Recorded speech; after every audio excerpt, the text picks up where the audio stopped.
Hello polity buddies, welcome to my channel. और हम continue कर रहे थे अपने B political science and competitive exam के सीरीज को, जिसमें कि हमने मेजर पेपर के सिलेबस को कवर कर लिया था। और हम कंटिन्यू कर रहे हैं अपने एसएससी पेपर के सिलेबस को, जिसमें कि हमने यूनिट 1 ऑलरेडी चैनल पे अपलोडेड है। और हम आज करने वाला है unit 2, that is legislative process in India, जिसका सब टॉपिक है how a bill becomes law, को हम लोग समझने वाले हैं। So let's start with the introduction part. But dear friends, before starting please आप लोग कॉपी पेन लेके बैठिए, क्योंकि मैं पढ़ाते जाऊंगी तो आप नोट साथ में बनाते जाना। और कुछ मैं एक्स्ट्रा जो आपको बताती हूँ, you can add it as your sticky notes also. लिखोगे तो याद हो जाएगा। Okay, so now let's start with the introduction part. देखिए, इंडिया में पार्लियामेंट्री डेमोक्रेसी है और लॉज हमारे यहाँ बनते हैं बाय लेजिस्लेचर, जिसको कि हमने अच्छे से समझा है। पिछले 2 वीडियोस हैं चैनल पे, आप उसको देख सकते हो। तो इस चैप्टर में हमें समझना है कि कैसे एक बिल लॉ बनता है। तो पहले बिल क्या होता है? तो बिल एक ड्राफ्ट होता है। कोई लेजिस्लेटिव प्रपोजल आया, उसका एक सिंपल सा रफ ड्राफ्ट है, उसी को हम लोग कहते हैं बिल। ये जो प्रोसीजर होता है लॉ मेकिंग का, ठीक है, लॉ मेकिंग करने का, तो ये इंश्योर करता है कि हर एक प्रपोजल जो हो उसको केयरफुली अच्छे से एग्जामिन किया जाए, उस पर डिबेट किया जाए और उसको रिप्रेजेंटेटिव्स के द्वारा अप्रूव किया जाए, है ना। कोई भी कानून बनने से पहले उस बिल के साथ इतने प्रोसीजर्स होने चाहिए, है ना। अब समझिए जरा, देखिए बिल आया, बिल को दोनों हाउस पास करते हैं, फिर उसको प्रेसिडेंट का एसेंट मिलता है, परमिशन मिलता है, वो पास करते हैं, तब जा करके वो बिल एक्ट या लॉ जो भी है बनता है। अब ये जो हमारे बिल हो गए ना, तो ये जो प्रोसेस होता है पूरा का पूरा, ये बेस्ड होता है principles of deliberation, checks and balance and accountability पे। अब हम समझते हैं टाइप्स ऑफ बिल्स। तो देखिए friends, total 4 types of bills होते हैं। ओके, पहला बिल आ जाएगा हमारा ऑर्डिनरी बिल। ऑर्डिनरी बिल में क्या है कि ये जो भी बोलते हैं ना कि फिनांसिस के अलावा जितने ही मैटर्स हो गए, वो सब आ जाएगा आपको ऑर्डिनरी बिल में। और इस बिल को आप चाहो लोकसभा में तो लोकसभा, राज्यसभा तो राज्यसभा में इंट्रोड्यूस किया जा सकता है। अगला है मनी बिल। मनी बिल को सिर्फ और सिर्फ देखिए फिनेंशियल मैटर्स होते हैं इसमें, ठीक है, टैक्सेशन से रिलेटेड, बोरोविंग, एक्सपेंडिचर, ये सब। मनी बिल को सिर्फ और सिर्फ लोकसभा में इंट्रोड्यूस किया जा सकता है, ठीक है। और वो भी लोकसभा में भी इंट्रोड्यूस करना है, बट उससे पहले आपको प्रेसिडेंट को इसको इन्फॉर्म करना है रिकमेंडेशन पे बाय आर्टिकल 110, तभी जा करके इसको इंट्रोड्यूस करते हो डायरेक्टली इन द लोकसभा। अगला है आपका आता है फिनांस बिल। फिनांस बिल भी सिर्फ और सिर्फ लोकसभा में ही ये इंट्रोड्यूस किया जाएगा, बट इसमें सिर्फ और सिर्फ फिनेंशियल प्रोविजंस होते हैं। मनी बिल से टोटली डिफरेंट है, ठीक है। अगला constitutional amendment bill. Constitutional amendment bill में आ जाएगा, देखिए ये आर्टिकल 368 के तहत इसको दोनों में से इधर लोकसभा और राज्यसभा इसको इंट्रोड्यूस किया जा सकता है। और इसमें एक स्पेशल मेजोरिटी की जरूरत होती है इसको पास करवाने के लिए। स्पेशल मेजोरिटी मतलब 2/3 मेजोरिटी।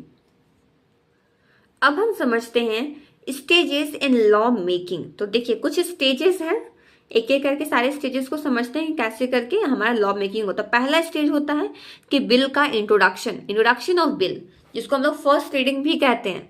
तो देखिए फ्रेंड्स, पहला स्टेज में बिल इंट्रोड्यूस हो रहा है आपका।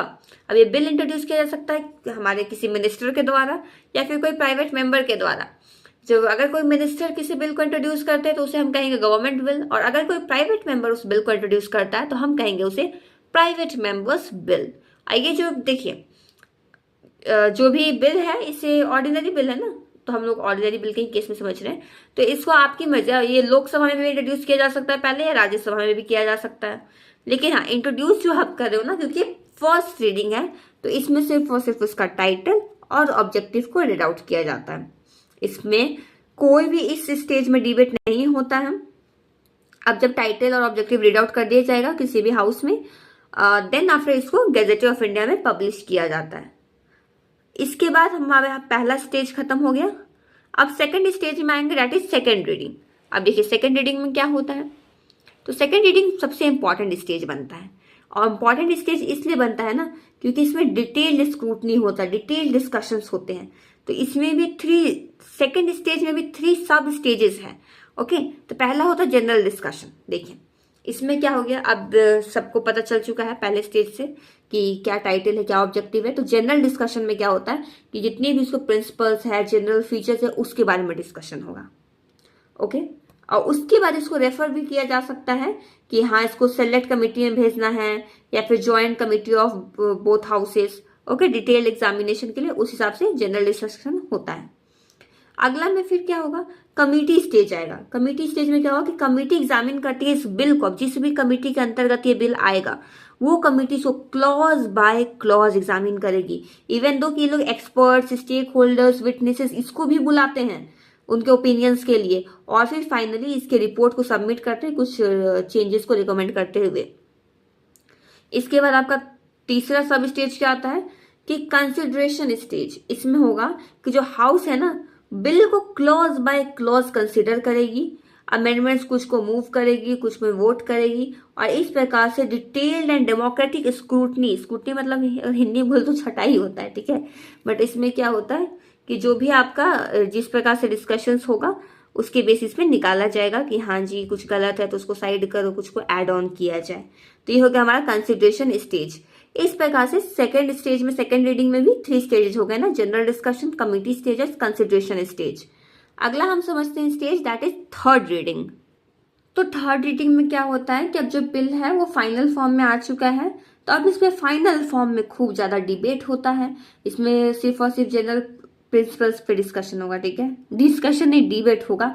अब इसमें क्लॉज बाय क्लॉज नहीं होगी, क्लॉज बाय क्लॉज वाला काम फर्स्ट एंड सेकेंड रीडिंग में हो चुका है। अब इसे मेंबर्स वोट करते हैं ऑन द बिल, ठीक है, और उस प्रकार से फिर सिंपल मेजोरिटी से इसको पास किया जाएगा, ठीक है।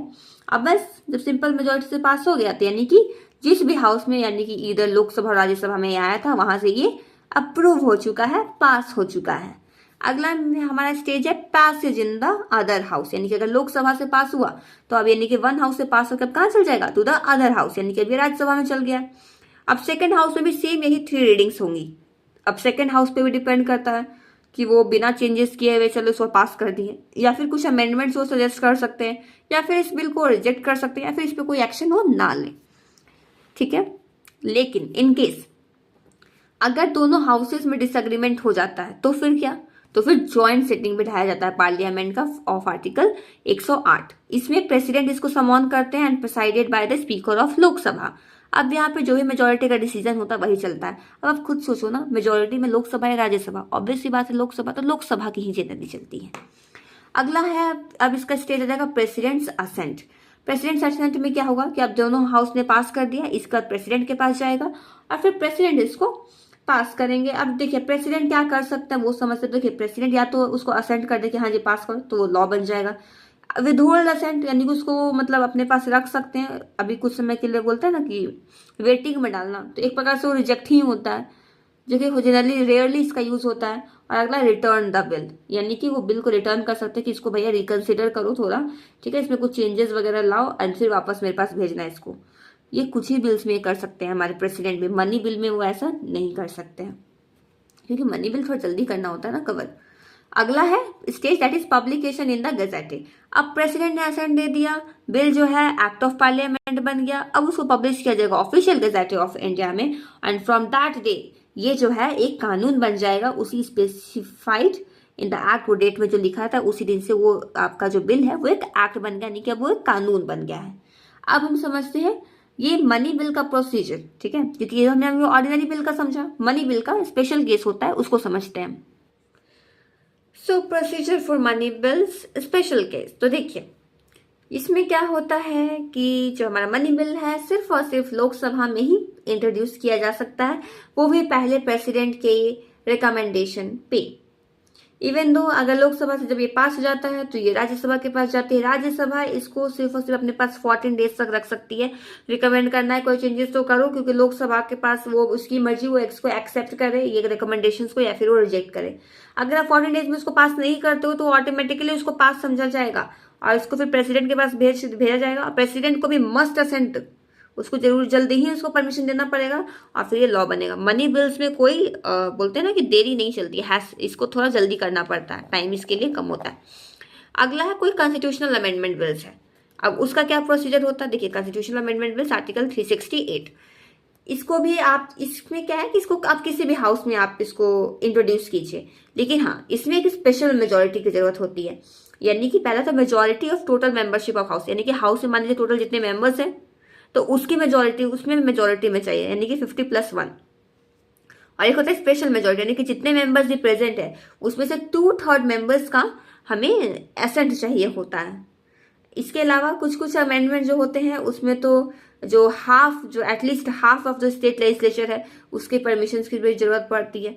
और इस प्रकार से जब इतना हो जाता है तब उसको प्रेसिडेंट के पास भेजा जाता है, प्रेसिडेंट मस्ट गिव असेंट और फिर जाके वो लॉ बनता है। ये कॉन्स्टिट्यूशनल अमेंडमेंट बिल की कहानी है।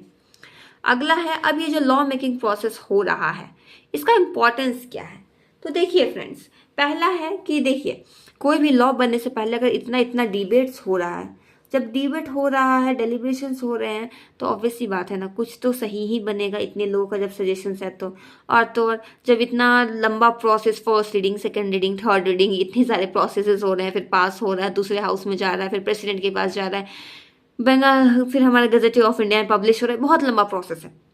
तो यानी कहीं ना कहीं हैस्टी, हड़बड़ाहट नहीं हो रही है ना, और आर्बिट्ररी मनमानी भी किसी की नहीं हो रही, क्योंकि इतनी सारे प्रोसीजर से वो गुजर रहा है। इसके अलावा जब इतने कुछ प्रोसेस होते हैं ना तो कई लोगों को अपॉर्चुनिटीज मिलती है, जैसे कि हमारे अपोजिशंस हो गए, एक्सपर्ट्स हो गए, जो कमिटीज है वो सब प्रपोजल्स को ये लोग एग्जामिन करते हैं। और तो और जो पीपल्स रिप्रेजेंटेशन है इलेक्टेड मेंबर्स के थ्रू, वो भी इंश्योर करते हैं कि हाँ जी चलो जो इलेक्टेड मेंबर्स हैं उनका सहमति है। और इस प्रकार से लोकसभा, राज्यसभा और प्रेसिडेंट लॉ मेकिंग में तीनों के ही पावर का बैलेंस बनता है। अब हम इसके कंक्लूजन को करते हैं। तो देखिए, जो प्रोसेस है लॉ मेकिंग का इंडिया में काफ़ी लंबा है, इलेबोरेटेड प्रोसीजर है, लेकिन हाँ डिज़ाइन इसको इसलिए किया गया है कि जो भी आम जनता की विल है, विल ऑफ द पीपल है, वो बना रहे, हमारे संविधान का स्पिरिट बना रहे। ओके, कई सारे स्टेजेस हैं इसके।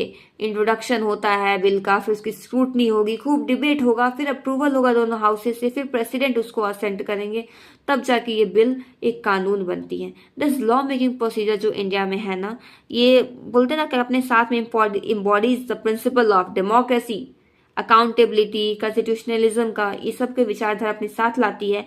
और हमारे जो इंडिया के पार्लियामेंट्री सिस्टम है ना, उसमें जो लॉ मेकिंग है इसका कॉर्नर स्टोन है हमारे डेमोक्रेटिक पार्लियामेंट्री सिस्टम का इंडिया में। So with thank you guys watching my video, and if you really like the video then please do like, and if you have any suggestions or queries then please drop it down in the comment box. And till that, take care, and for the next video please do subscribe to my channel to get the notification. Till that, take care, goodbye, thank you once again.